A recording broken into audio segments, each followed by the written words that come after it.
দেখুন পুচি মিঠাই হানি ওরা খাওয়ার জন্য কি করছে, ওরা কতটা অস্থির হয়ে গেছে।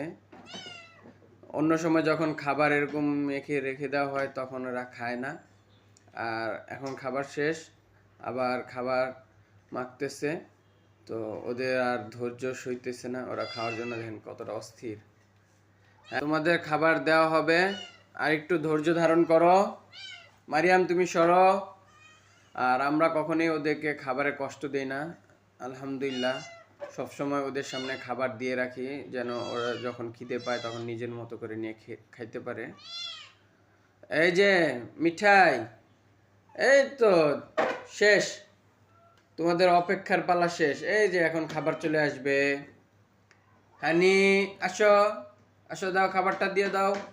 এই যে তোমাদের ইলিশ মাছ গরম ভাত নাও, গরম ভাতের সাথে ইলিশ মাছ খাবে সবাই। আসো আসো আসো। আরে আমার কলিজা বাচ্চাগুলো কত খিদা লাগছে আজকে। খাও খাও, মন ভরে খাও, তৃপ্তি ভরে খাও। হ্যাঁ, খেয়ে খেয়ে সবার জন্য দোয়া করবে, সবাই যেন তোমাদেরকে বেশি বেশি সাবস্ক্রাইব করে, তোমাদের পাশে থাকে, তোমাদের ভালোবাসা দেয়। যে আপুরা তোমাদেরকে ভালোবেসে হাদিয়া পাঠায়, দোয়া করে, তাদের জন্য তোমরা দোয়া করবে। হ্যাঁ, আল্লাহর কাছে।